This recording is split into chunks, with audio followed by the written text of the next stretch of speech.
Imaginez un héros qui risque tout pour sauver une vie, pour ensuite perdre ce à quoi il tient le plus, sa liberté de marcher.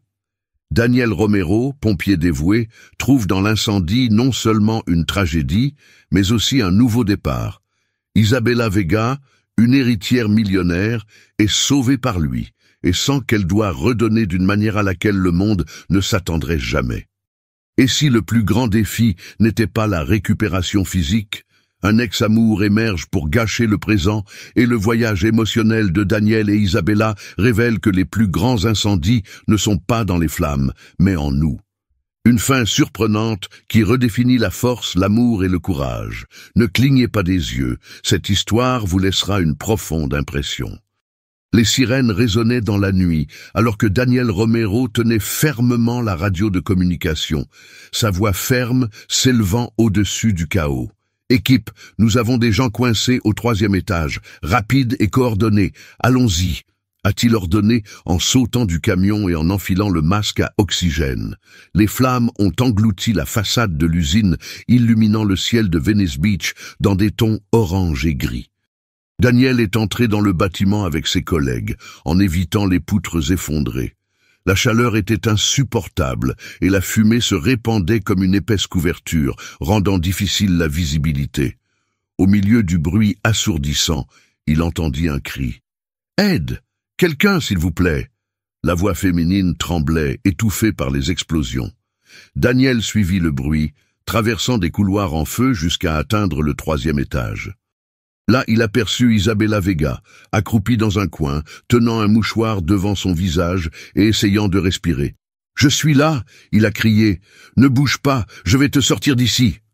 Isabella le regarda, les yeux écarquillés de terreur. Daniel tendit la main et la releva, la maintenant stable. « Fais-moi confiance. Ne lâche pas ma main. » Sa voix était forte, mais rassurante. Elle hocha frénétiquement la tête alors qu'il la conduisait à travers les décombres. Cependant, une explosion les surprit. Un morceau de la structure s'est effondré, bloquant le passage. Daniel, sans hésitation, poussa Isabella vers un endroit sûr et tenta d'enlever les débris avec ses mains.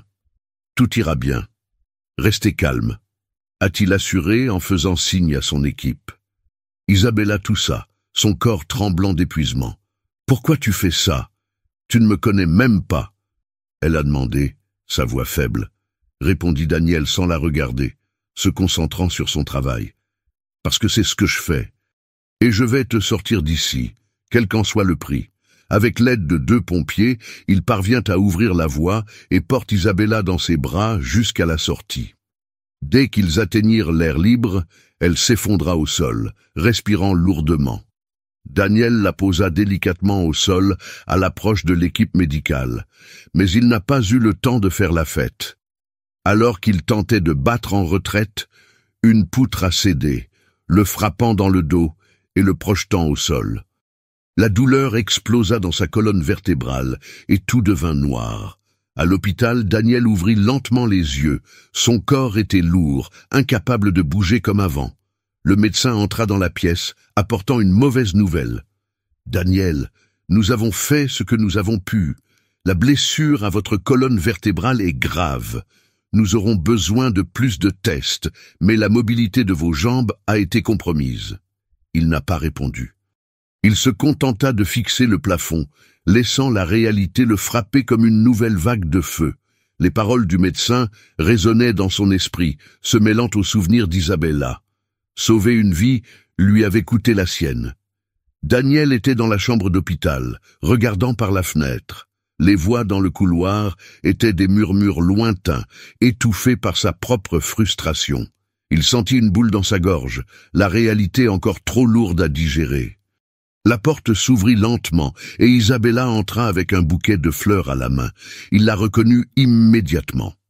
Ses yeux étaient pleins de gratitude, mais Daniel détourna le regard, évitant tout contact. « Vous devez être Daniel Romero », commença Isabella en essayant de paraître confiante. « Je m'appelle Isabella Vega. Je voulais te remercier de m'avoir sauvé. » Daniel rit amèrement, sans la regarder. « Pour remercier? Pourquoi? Parce que je suis coincé ici pendant que tu retournes à ta vie parfaite? Il secoua la tête. Je pense que ce n'est pas au bon endroit. Isabella fit un pas en avant, ignorant le ton froid. Il posa les fleurs sur la table à côté du lit et s'assit sur la chaise voisine. Ma vie est loin d'être parfaite, et je ne suis pas venu ici par obligation. Je suis venu parce que j'ai l'impression que je te dois quelque chose. Sa voix était sincère. Il la regarda finalement, les yeux remplis de douleur et de colère. Tu ne me dois rien, je faisais mon travail, sauver des vies. Je ne m'attendais tout simplement pas à perdre le mien dans le processus. Isabella hésita, mais refusa d'abandonner. Il sortit une chaise à proximité. Je sais que cela ne changera pas ce qui s'est passé, mais je veux t'aider. Elle a soutenu son regard, même avec la tension de l'air. Personne ne devrait faire face seul à cela. Daniel soupira, relâchant le poids sur sa poitrine. Pensez-vous vraiment que vous pouvez aider? Je ne sais même pas comment je vais commencer à vivre comme ça. Il a fait signe à ses jambes, couvertes par le drap. Isabella inspira profondément, sentant la gravité de ses paroles.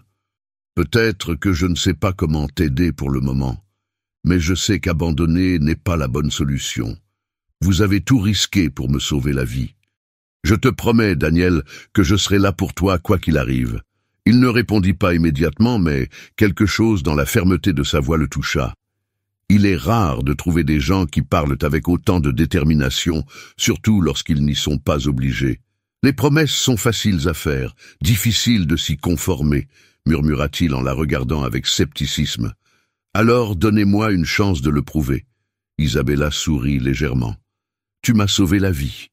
Maintenant, laissez-moi vous aider à sauver le vôtre. Pendant un moment, la pièce resta silencieuse. Daniel, bien que réticent, sentait que quelque chose dans la sincérité d'Isabella était réel. Il hocha la tête, sans rien dire d'autre. Les jours ont passé depuis la visite d'Isabella. Daniel commençait à accepter sa nouvelle réalité, mais sa présence restait gravée dans son esprit. Il ne pouvait pas expliquer pourquoi, mais il y avait quelque chose dans sa détermination qui lui faisait penser qu'il n'était peut-être pas aussi seul qu'il le pensait. Cependant, sa tranquillité a été interrompue lorsque Clara Mendes, son ex-fiancée, est apparue dans la pièce. « Daniel !» commença Clara en hésitant à la porte. Ses yeux étaient remplis d'un mélange de culpabilité et d'anxiété. « Je ne savais pas si je devais venir. Je ne savais pas si tu voulais me voir. » Il resta immobile, surpris par la visite. Après un long silence, il répondit froidement « Pourquoi es-tu ici, Clara? Je ne pensais pas que cela faisait partie de votre plan de vie de faire face à quelqu'un de brisé. » Elle déglutit, visiblement frappée par ces mots. Il s'approcha lentement, s'arrêtant près du lit. « Ne dis pas ça, je me soucie de vous. Je me suis toujours inquiété. » Clara s'assit et lui toucha doucement la main. « J'ai fait tout de travers avant. Je n'aurais pas dû partir, mais je suis là maintenant. » Daniel retira sa main. « Tu es parti quand j'avais le plus besoin de toi. Qu'est-ce qui a changé maintenant? Est-ce la culpabilité qui vous a ramené ?» Clara ouvrit la bouche pour répondre, mais avant qu'elle puisse dire quoi que ce soit, la porte s'ouvrit à nouveau. Isabella entra, portant un sac contenant des livres et un sourire qui disparut lorsqu'elle remarqua la présence de Clara. « Ah, désolé, je ne savais pas qu'il y avait du monde. » Isabella s'est arrêtée à la porte mal à l'aise. Clara se tourna vers elle, son expression se fermant immédiatement. « Qui es-tu » demanda-t-il d'un ton que Daniel reconnut comme territorial. « Je suis un ami » répondit Isabella en essayant de garder son sang-froid. « Je suis juste venu apporter quelques affaires pour Daniel. »« Ami » Clara haussa un sourcil. « Intéressant. »« Clara, ça suffit. » Daniel l'interrompit, sa voix plus ferme. Il regarda Isabelle. « Vous pouvez entrer. »« Je veux que ça reste. » Clara se leva, visiblement irritée. « On dirait que tu as déjà assez de compagnie. Peut-être que je devrais y aller. » Daniel ne l'arrêta pas.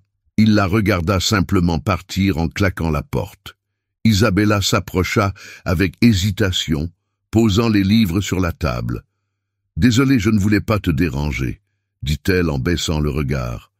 Vous n'avez pas gêné, répondit Daniel en poussant un soupir. En fait, c'était gentil de ta part d'être là. Elle le regarda, curieuse. Il l'était? Oui, il acquiesça. Parce que ça m'a rappelé que certaines personnes sont vraiment ici parce qu'elles le veulent. Isabella sourit, et la pièce, pendant un instant, parut moins lourde. Daniel regarda le calendrier accroché au mur de l'hôpital, marquant mentalement les jours restants avant l'opération. Il avait décidé de tenter sa chance, même si l'issue était incertaine. Pendant qu'il réfléchissait, le médecin entra dans la pièce. « Prêt pour le grand jour ?» a demandé le médecin en feuilletant le dossier. « Plus ou moins », répondit Daniel, essayant de cacher la tension. « J'ai juste besoin de savoir si j'ai une chance de récupérer ce que j'ai perdu. » Le médecin ajusta ses lunettes, son expression neutre. « La chirurgie comporte des risques, mais si elle réussit partiellement, elle pourrait constituer un grand pas en avant. » Daniel hocha la tête, convaincu qu'il ne pouvait pas rester les bras croisés et attendre que les choses s'améliorent d'elles-mêmes. « Allons-y, » il a dit. « C'est juste que je ne veux pas qu'Isabella soit au courant de ça maintenant. » Le docteur fronça les sourcils. « Il en est sûr. Elle vous semble être un grand soutien. J'en suis sûr. » Daniel a répondu. « Je ne veux pas qu'elle s'inquiète. » Plus tard, Isabella est apparue dans la pièce avec son sourire habituel et un sac de nourriture. Mais quelque chose était différent. Elle remarqua la tension dans l'air. « Tout va bien, Daniel? Vous semblez distant, » demanda-t-elle en posant le sac sur la table. « Je vais bien. » Il a répondu rapidement en détournant le regard. « Je pense juste aux prochaines étapes. » Isabella fronça les sourcils, mais n'insista pas. Ils discutèrent de futilités jusqu'à ce qu'elle lui dise au revoir. Dès son départ, Daniel soupira, sentant le poids du mensonge. Le matin de l'opération, Isabella est arrivée par surprise à l'hôpital. Lorsqu'il entra dans la chambre, il trouva le lit vide. Son cœur s'emballa et elle courut vers la réception. « Où est Daniel Romero ?» il a demandé, haletant. L'infirmière hésita avant de répondre. « Il est en salle d'opération. Le médecin a déjà commencé la procédure. » Isabella sentit ses jambes faiblir. Sans perdre de temps, elle se rendit à la salle d'attente du service de chirurgie et y resta, agitée. Lorsque le médecin est parti quelques heures plus tard, elle a couru vers lui. « Comment va-t-il » a-t-il demandé presque essoufflé. « L'opération a été un succès partiel. Il aura besoin de beaucoup de physiothérapie. Mais nous avons pu lui redonner une certaine mobilité, » répondit le médecin pour la rassurer. Lorsque Daniel fut ramené dans la chambre, encore groggy à cause de l'anesthésie, il vit Isabella assise à côté de lui. « Vous l'avez découvert, n'est-ce pas ?» murmura-t-il d'une voix faible. « Je l'ai découvert, » répondit-elle en lui tenant la main. « Et je suis là. Je le serai toujours. » Quelques semaines plus tard, lors d'une des séances de physiothérapie, Daniel a fait ses premiers pas. C'était douloureux et difficile, mais il l'a fait. Isabella était à côté de lui, applaudissant les yeux pleins de larmes. « Tu l'as fait, Daniel, » dit-elle, excitée. Il la regarda, souriant pour la première fois depuis longtemps. « Pas seul, tu étais avec moi. » Cependant, le même jour, Clara s'est présentée à l'hôpital. Elle a découvert le rétablissement de Daniel et n'a pas perdu de temps. « Daniel, je savais que tu serais à nouveau fort. Maintenant, nous pouvons recommencer, » dit Clara en s'approchant. Mais Daniel n'a pas hésité. « Clara, non. » Il a répondu fermement. « Mon avenir n'est pas avec toi. Il est avec Isabella. » Clara déglutit, vaincue, et partit sans se retourner. Isabella, qui regardait tout, tenait la main de Daniel. « Tu es sûr de ça ?» il a demandé. Il lui sourit. Plus que jamais. Le soleil commençait à se coucher sur Venice Beach, teignant le ciel de nuances orange et rose. Daniel ajusta sa cravate devant le miroir, son expression étant un mélange de nervosité et de bonheur. Il utilisait toujours une canne pour se déplacer, mais chaque pas était une victoire. Il regarda la porte lorsqu'il entendit un léger coup. « Es-tu prêt ?» a demandé Isabella en entrant avec un doux sourire. Elle portait une robe bleue qui mettait en valeur ses yeux, et Daniel retint son souffle un instant. Presque, répondit-il en se tournant vers elle. Tu es incroyable. Elle sourit, mais il y avait quelque chose de plus profond dans ses yeux. Aujourd'hui est un grand jour pour vous. Êtes-vous nerveux? Peut-être un peu, admit Daniel en regardant la canne dans sa main. Mais tu es là, et ça fait toute la différence.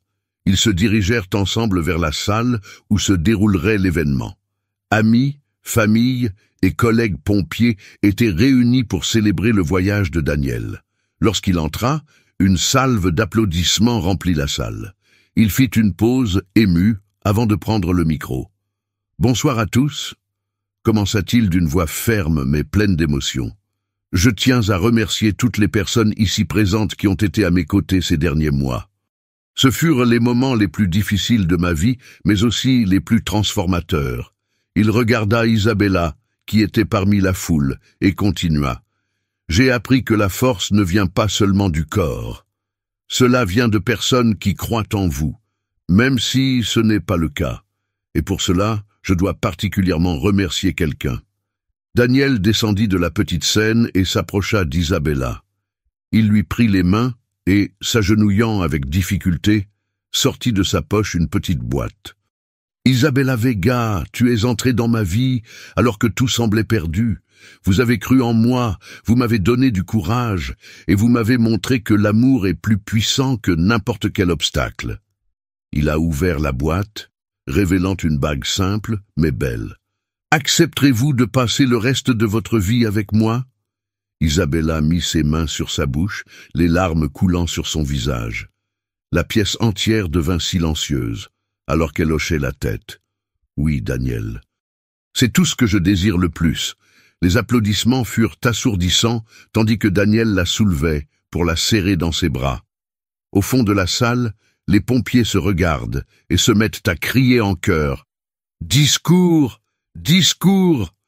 Isabella a pris le micro, en riant, mais toujours émue. « Je ne sais pas si je peux faire un discours, mais je peux dire une chose. Daniel n'est pas seulement un héros pour ce qu'il a fait cette nuit-là. C'est un héros qui n'abandonne jamais, même quand tout semble perdu. Et maintenant, construisons une vie ensemble, car ensemble nous sommes plus forts. » La soirée s'est terminée par des rires, de la danse et une promesse pour l'avenir. Alors que la pièce se vidait, Daniel et Isabella se dirigèrent vers la plage où le bruit des vagues semblait bénir leur voyage. « Et ensuite ?» a demandé Isabella en le regardant. Daniel sourit en te serrant la main. « Tous, faisons face à tout, ensemble. »